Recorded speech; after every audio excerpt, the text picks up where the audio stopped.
पहले नमस्कार, नमो नारायण। क्योंकि प्रश्न जो है कई लोगों को लगता है कि ये हम राजनीति की तरफ बढ़ रहे हैं, इसलिए मैंने हमेशा इस जिज्ञासा को, उस प्रश्न को टाला है कि क्या मोदी जी के विषय में मैं कुछ कह सकता हूं। चूंकि मोदी जी वलसाड़ से, गुजरात से ही हैं और ये यहाँ के प्रचारक रहे थे, लेकिन कभी भी इस बात को हम मिक्सअप नहीं करते हैं। रीजन ये है कि इस देश की सत्ता पर जो भी ऊपर बैठता है, ये सनातन भूमि है और बिना परमात्मा की इच्छा के अगर कहते हैं कि पत्ता भी नहीं हिलता, तो इतनी बड़ी सत्ता पे भी उसकी कोई ना कोई इच्छा होगी। मित्रों, मैं कुछ आप लोगों से अभी जो आज विषय पर बात कर रहा हूँ वो थोड़ा आपको अजीब भी लग सकता है, लेकिन मेरी बात को आप काउंटर चेक जरूर करिएगा कि यूट्यूब और गूगल पर जब आप देखेंगे, मोदी जी के जितने प्रशंसक भारत में हैं, उनसे कई गुना मोदी के विरोधी विदेशों में बसते हैं। और कई वीडियो तो ऐसे हैं कि मक्का मदीना के अंदर उनके बुरे होने के लिए दुआएं मांगी जाती हैं और ऐसी ऐसी दुआएं मांगी जाती हैं कि आप अगर सर पीट लेंगे कि मोदी के ऊपर से टायर निकले, ट्रकें निकले, कीचड़ हो, गोबर पड़े, इस तरह की दुआएं मांगी जाती हैं रीतसर। और ये हिंदुस्तान को छोड़कर बाकी अन्य दूसरे विधर्मी देशों में तो बहुत होती है। तो अगर ये मैंने जैसे वीडियो बनाया है कि निजुम होता है या दूसरी विद्याएं होती हैं, जादू होता है, तो फिर मोदी जी के ऊपर उसका असर क्यों नहीं होता है? ये बहुत प्रश्न हमें पूछा जाता है। तो एक बात, जिसकी विराट की इच्छा के अनुसार हम जीवन व्यापन करते हैं, तो विराट की इच्छा सर्वोपरि है। वो कहते हैं ना, मुद्दई लाख चाहे तो कब क्या होता है, वही होता है जो मंजूर खुदा होता है। मैं जिन दिनों अभी पिछले वर्ष गुवाहाटी में कामाख्या जी में प्रवास कर रहा था, तो मुझे ऐसे कुछ संतों के साथ मिलने का सौभाग्य मिला जो पिछले 2002 से मोदी जी के लिए बगलामुखी जी का यज्ञ कर रहे हैं। और कोई वो संख्या एक आध नहीं है। मैं आपको इस समय कुछ कारणों से वो लोकेशन और इसलिए नहीं बता रहा हूँ कि यज्ञ में हमेशा से जो पलीत आत्माएं होती हैं, शैतान होते हैं, वो विघ्न डालते हैं। हमारे शास्त्रों में भी है ना, हड्डियां डाल देते हैं। तो विधर्मी उस यज्ञों को डिस्टर्ब करने के लिए प्रयास करेंगे, लेकिन मैं इतना कह सकता हूं कि कामाख्या की उस पावन भूमि पर मोदी जी के लिए कई संत बगलामुखी जी का सतत यज्ञ कर रहे हैं। फिर पिछले दिनों जब मैं गिरनार में था, तो मुझे वहां गिरनार में भी प्रेरणा से बाबा जी के उन संतों से मिलने का सौभाग्य मिला जो मोदी जी के लिए वहां पर भी यज्ञ कर रहे थे। योगी जी तो योगी जी हैं, उनकी तो परंपरा है, मतलब नाथ संप्रदाय की परंपरा बड़ी ऊंची परंपरा है। लेकिन चूंकि हम बात कर रहे हैं आज नरेंद्र भाई मोदी जी की, तो आप सबको पता भी होगा कि वो संघ के कभी के जमाने में प्रचारक रहे थे और वो प्रचारक के कार्य से वलसाड़ भी थे और वलसाड़ काफी समय वो रहे। धर्मपुर, कपराड़ा में उन्होंने बहुत काम किया हुआ है। आप जो मोदी जी को आज देख रहे हो, वो उस समय के मोदी जी बिल्कुल अलग थे। और आज भी कुछ लोग जीवित हैं, कुछ क्या बहुत कुछ वलसाड़ में आपको मिल जाएंगे जो कहेंगे कि मोदी जी उनके बाहर बैठ करके रोटी और सब्जी खाते थे। ये मैं बिल्कुल गंभीरता पूर्वक आपको बात बता रहा हूँ। वलसाड़ शहर के अंदर आप आइए और कहिए कि मोदी जी को जानने वाले आरएसएस के हमें पुराने लोग दिखाइए। आज भी अनिल भाई पारिक करके आपको मिलेंगे जो आपको कहानियां ये बताएंगे। हिंदवानी जी अभी अभी शांत हुए हैं, वो बताते थे। और मेरा सौभाग्य रहा कि इन दिव्य मूर्तियों से मैं तो कई वर्षों 20-25 साल से साथ में हूँ, काम किया है। मोदी जी के विषय में उनके जो नजदीकी मित्र थे, उनसे भी मेरा संपर्क रहा।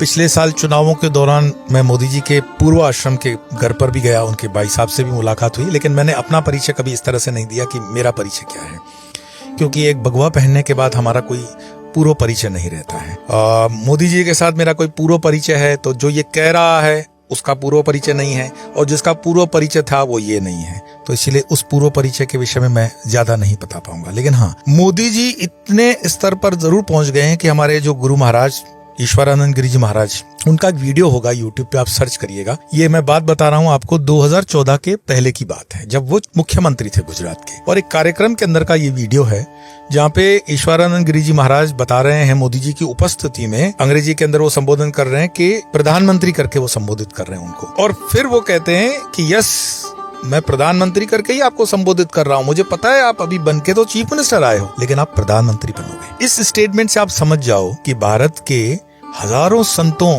हजारों ऋषि मुनियों की यह चाहना थी कि मोदी जी प्रधानमंत्री बने। तो मोदी जी को प्रधानमंत्री बनने के लिए ठीक है, एक चुनाव की प्रक्रिया ने काम किया होगा, वो तो ठीक है, लेकिन मैं एक दैविक शक्ति भी देखता हूँ, दैविक लोगों की कंट्रीब्यूशन भी देखता हूँ। और मोदी जी के कई किस्से ऐसे हैं जो कभी मीडिया में नहीं आए, क्योंकि मोदी जी से मीडिया इतनी अभिभूत है कि वो सारा समय मोदी जी के पास रहती है। लेकिन मोदी जी से जुड़े हुए ऐसे अनंत लोग हैं जिनके पास उनके कई किस्से हैं। मैं अपने गुरु आश्रम से आपको ये कुछ चीजें बता सकता हूँ।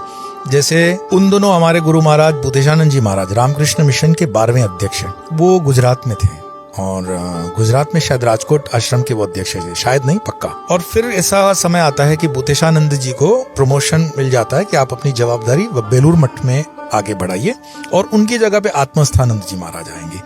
आत्मस्थानंद जी महाराज जो थे वो राजकोट के अंदर जब पूरी जवाबदारी लेते हैं तो मोदी जी से उनका संपर्क बहुत गहरा बनता है। जहां तक मुझे सुनाने में आया और ये प्रमाणित भी है कि वो सन्यासी बनना चाहते थे रामकृष्ण मिशन के। आत्मस्थानंद जी महाराज ने उनको तब प्रेरणा दी कि नहीं तुम्हारे लिए और भी कार्य है, बड़ा कार्य है, सन्यासी तो है ही, तुम सन्यासी हो।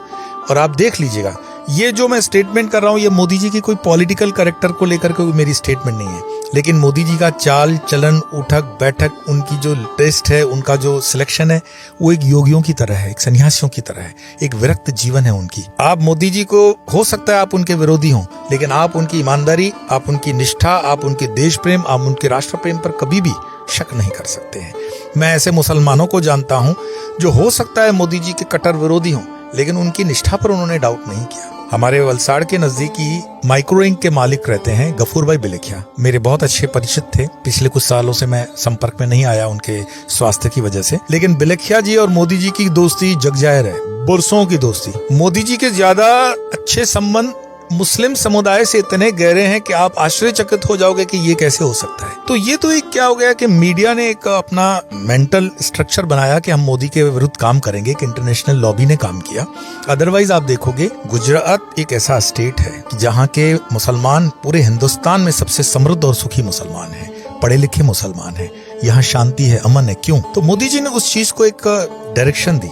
लेकिन चूंकि हम मोदी जी के पर्सनल अन्य उपलब्धियों पर बात कर रहे थे, तो मोदी जी के विषय में और संतों में जैसे हम जाएंगे, जैसे मैंने बताया ईश्वरानंद गिरी जी ने उनको बताया कि आप पीएम बनने वाले हो, पीएम बनोगे, हमारी इच्छा भी है और बनोगे भी। मुझे याद आता है महाबाबा जी के संकेत से मैं एक संत से मिला था, उन दोनों में बड़ा व्यथित था, मैं खुद भी परेशानी के दौर से गुजर रहा था और मैं बिल्कुल ये ईमानदारी से आपको बात बता रहा हूँ, मैं जेल के अंदर था। यही भगवा आतंकवाद का केस मुझ पर जो लगाया गया था, गलत केस था। तो एक एसपी मेरे से मिलने आए। आज भी उन जेलों के सारे एसपी मेरे अच्छे परिचित हैं, कई मेरे संपर्कों में भी रहते हैं एज ए स्पिरिचुअल पर्सनैलिटी। चूंकि मेरी स्पिरिचुअल लाइफ अंदर रही, तो मुझे याद है वो एक होम सेक्रेटरीट से भी एक अफसर था, ये क्वेश्चन सेम ही था। तो टॉर्चर के बाद उन्होंने पूछा, उस समय यूपीए की सरकार थी और दूर दूर तक ऐसा लग नहीं रहा था कि यूपीए सरकार इस देश से जाने वाली है और बीजेपी के आने की कोई संभावना नहीं थी। ये 2012 की मैं आपको बात बता रहा हूँ। तो मुझे पूछा गया कि तुम्हें क्या लगता है इस देश में क्या बीजेपी आएगी? तो मैंने कहा बिल्कुल, आप लिख के लीजिए 2014 के अंदर बीजेपी आ रही है। मैं तो अंदर था, कोई मेरे पास सुविधा दूसरी थी नहीं। तो उन्होंने कहा अच्छा इतना तुम्हें कॉन्फिडेंस है तो बताओ 2014 में अगर बीजेपी जीत रही है तो तुम्हारे कैंडिडेट तो बाहर लड़ रहे हैं। और उन दोनों अडवाणी जी बड़ी लीड ले रहे थे। एक समुदाय चाहता था कि मोदी जी को आगा किया जाए, एक वर्ग मतलब चाहता था, और कुछ जो वृद्ध वर्ग था वो चाहता था अडवाणी जी रहे। उन दोनों सुषमा स्वराज जी भी थी, हमारे लिए तो सब आदरणीय ही है। लेकिन राजनीति के माहौल में बाला साहब ठाकरे की भी एक स्टेटमेंट आगे चल करके आती है। तो माहौल कुछ ऐसा कंफ्यूजन था कि पता नहीं कौन प्रधानमंत्री बनेगा। तो जब उन अफसर ने मुझे पूछा कि तुम्हारा तो ठिकाना नहीं है मतलब लोगों का कि कौन प्रधानमंत्री बनेगा, आपस में लड़ मर रहे हो, कैसे कहते हो कि बीजेपी जीतेगी? मैंने कहा बीजेपी जीतेगी और नरेंद्र भाई मोदी जी प्रधानमंत्री बनेंगे। उनको बहुत गुस्सा आया, बोले तुम पागल हो चुके हो। अब मैं उनको ये नहीं बता सकता था कि मुझे जिस व्यक्ति या जिस पर्सनैलिटी या जिस शक्ति या जिस दिव्य आत्मा या जिस दिव्य पुरुष ने ये संकेत बताया है, आई डोंट डाउट, मुझे उन पर कोई शक नहीं था। और बड़ी निष्ठा और श्रद्धा से मैंने कहा कि मोदी जी प्रधानमंत्री बने। तो उन्होंने अपने उस ईगो में कहा कि ठीक है, अगर ये बात सच होती है तो मैं आपको प्रणाम करने इसी जेल के अंदर आऊंगा। मैं नाम फिर भी नहीं बताऊंगा क्योंकि आज भी शायद वो सर्विसेज में है और सीनियर सेक्रेटरीट में हो सकते हैं, वो मेरा कोई संपर्क अभी नहीं है। और उन्होंने अपनी जबान निभाई। 2014 के अंदर मोदी जी प्रधानमंत्री बने और वो मुझे मिलने के लिए जयपुर जेल में आए थे। बड़े आदर के साथ उस वक्त के तत्कालीन सुपरिटेंडेंट के सामने उन्होंने अपने जूते उतारे। सुपरिटेंडेंट देखते रह गए। शाम को 7:30-8 का समय हो चुका था, सारी जेल बंद हो चुकी थी। बावजूद उसके मेरे दरवाजे का लॉक खोला गया। मुझे उन्होंने बाइज्जत कहा कि स्वामी जी बैठिए, आपसे बात करनी है। और उन्होंने कहा कि मुझे समझ में नहीं आता कि मैं क्या कहूँ, मेरे पास शब्द नहीं है। क्या आधार था आपका कि मोदी जी प्रधानमंत्री बनेंगे? मैंने उनको हंस के कहा कि मोदी जी प्रधानमंत्री बनेंगे ये मोदी जी की या बीजेपी की या आरएसएस की इच्छा नहीं है, ये सारी कायनात की इच्छा थी कि मोदी जी प्रधानमंत्री बने, और बन गए। उनकी फिर जिज्ञासा रही, उन्होंने कहा आगे क्या देखते हैं? मैंने कहा आगे तो मैं ये देखता हूँ कि अब तुम्हारे हमारे संकट के बादल छट गए। जो विधर्मी प्रकार की सरकार थी उसका विध्वंस होगा। अब इस देश के अंदर धर्म की स्थापना होगी। और जब मैं धर्म कहता हूँ तो उसमें वही मोदी जी वाला कि जो उस देश में रहते हैं वो सारे अपने हैं, जो उस देश से जुड़े हुए हैं वो सारे अपने हैं। हमें कुछ गलत माइंडसेट से बाहर निकलना पड़ेगा। ये मेरा वाला, ये तुम्हारा वाला, इन चीजों को छोड़ करके चलना पड़ेगा। और अध्यात्म यात्रा के अंदर कोई भी जो जेन्युइन संत होता है या फकीर होता है, उसके लिए धर्म एक उसकी साधना का मार्ग हो सकता है। लेकिन ये जो खाने में बांटने वाली चीजें होती हैं, ये एक सही सन्यासी या सही संत के लिए नहीं होती हैं। पर इसका मतलब ये भी नहीं है कि वो निर्माल्य होकर के अपने धर्म पर होने वाले जुल्म को सह लेगा, गलत के लिए बोलेगा नहीं। सर्वधर्म सम्मान है तो कुछ भी उस तरह का नहीं होता है। जो सत्य है उस सत्य के साथ हम खड़े रहेंगे। कारण धर्मो रक्षते रक्षिता वाला है। अब धर्म सत्य के साथ रहता है। तो मोदी जी का संक्षिप्त में अगर मैं बताऊं, एक हमारे नरियाद के उनके मित्र थे उस जमाने के। मैं संतराम मंदिर रामदास जी महाराज की कृपा में रहा और उनके माध्यम से उनसे मेरी मुलाकात हुई थी। वो मुझे पता था कि वो मोदी जी के बहुत पुराने मित्र रह चुके हैं। अब तो वो शरीर में नहीं है। गाड़ी उनकी सरनेम थी, वकील भी थे वो पेशे से। मैं उनके घर रुक चुका हूँ 2 रातें। अच्छा पुराना हवेली वाला मकान था उनका संतराम मंदिर के आस विस्तार में। तो मैंने कहा आप मोदी जी के उन संस्मरण को हमारे साथ शेयर करिए कुछ। उन दिनों जिन दिनों मोदी जी कुछ विशेष नहीं थे, तो बोले उनका सेंस ऑफ ह्यूमर, उनके शब्द का चयन, उनकी स्पॉन्टेनियस जो एक कला है, मतलब वाणी से लेकर के, वर्तन से लेकर के, विचार से लेकर के, उनके वैराग्य से लेकर के, आप शब्द बताते जाइए और एक एक शब्द उनके जीवन में उतरता है। वो ऐसे व्यक्तित्व है। मैंने कहा क्या लगता है ये जो सीक्रेट है उसका क्या हो सकता है? तो उनकी बातों से मुझे लगा कि he is a man of character. आप मोदी के विरोधी हो सकते हैं, लेकिन मोदी जी के कैरेक्टर में आप एक भी 0.001% भी आक्षेप नहीं कर सकते। और बड़े बड़े धुरंधर विरोधी विपक्षी दलों के नेता इस चीज के लिए ललायत होते हैं कि मोदी जी के कैरेक्टर पे हम कुछ कर सके। आप कुछ भी हल्की बातों का कमेंट कर सकते हो, लेकिन मोदी जी का कैरेक्टर इतना पावन है। ये ब्रह्मचर्य का मुझे लगता है कि सटीक एक एग्जाम्पल है। मोदी जी के जीवन का खान पान रहन सहन, आपको वो याद होगा कि ओबामा से मिलने गए हैं और नवरात्रि का उपवास है, अमेरिका की धरती है, और वो 9 के 9 दिन शुरू से ही, ऐसा नहीं कि वो आडंबर अभी उन्होंने कोई नवरात्रि चालू की होगी, नहीं। मोदी जी की तपस्या, मोदी जी का ध्यान, मोदी जी का योग, मोदी जी का ये सब कुछ पहले से ही रहा है। जो उनके पुराने लोग उनसे जुड़े हुए वो हमेशा कहते थे, मोदी जी एक झोला डालते कंधे पे, उनके 2 कुर्ते रहते। संघ के जिन स्थानों पे वो रहते थे वो पुराने लोगों से मैं मिला हूँ, और मैं बड़ी प्रामाणिकता से कहता हूँ कि परमात्मा अपने उस किरदार को चुनता है जो नेतृत्व करेगा, तो उसके अंदर नेतृत्व की वो क्षमता भी तो हो, उसका कैरेक्टर भी तो हो। अगर आपके पास कैरेक्टर नहीं है तो लक्षणों के ऊपर लक्ष्मी होती है, कर्मों के ऊपर कृपा होती है। आपके अगर लक्षण नहीं है तो लक्ष्मी भी नहीं टिकेगी। कई लोग कहते हैं ना हमारे पास लक्ष्मी नहीं आती है, आपके लक्षण ठीक नहीं है भाई। और कृपा तब होती है जब आप वो कर्म करते हो। तो लक्षण भी मोदी जी के और कर्म भी मोदी जी के, उस पर आप कभी डाउट नहीं कर सकते हैं। आपको लगता होगा मैं मोदी जी को कुछ प्रमोट कर रहा हूँ, लेकिन बात ये नहीं है। बात यह है कि आप अपने जीवन में जीवंत आध्यात्मिक व्यक्तियों को देखें, समझें और सोचें कि आध्यात्मिकता क्या होती है, ब्रह्मचर्य क्या होता है, जीवन में चलने का क्या तरीका हो सकता है। माँ के प्रति आपने उनका प्रेम देखा, ये प्रधानमंत्री बनने के बाद नहीं था, शुरू से ही वो माता के लिए उनका वो स्नेह, वो प्रेम रहा। और माँ का भी आपने कैरेक्टर देखा होगा। अगर ये दूसरे दल की माँ होती ना तो आज तक तो दिल्ली में उनके नाम पे 50 चौक बन गए होते। लेकिन उस माँ ने जो त्याग तपस्या की जीवन समर्पित किया इस राष्ट्र को, आने वाले सालों में आप देखेंगे कई बच्चे उनके जीवन पे PhD करेंगे। ऐसे अनंत कई एक्सपीरियंसेस हो सकते हैं, पर मुझे लगता है कि हमें जो उनके जीवन से सीखना चाहिए। मरने के बाद तो देखिए, हाथी जिए तो लाख, मरे तो 1.25 लाख। तो हम कहते हैं, किसी ने ओशो से पूछा था कि भगवान बुद्ध जब थे तो बुद्ध के समय में उनको लोगों ने भगवान पहचाना क्यों नहीं? अब मेरे शब्दों पे ध्यान दीजिएगा। ओशो वही मंच से कह रहे हैं, बुद्ध सदैव से रहे हैं, बुद्ध सदैव रहेंगे, और बुद्ध इस समय भी तुम्हारे साथ है। क्या तुम पहचान पाओ रहे हो? ओशो का उस समय भी संकेत था कि तुम्हारे साथ जो बैठा हुआ है वो बुद्ध है।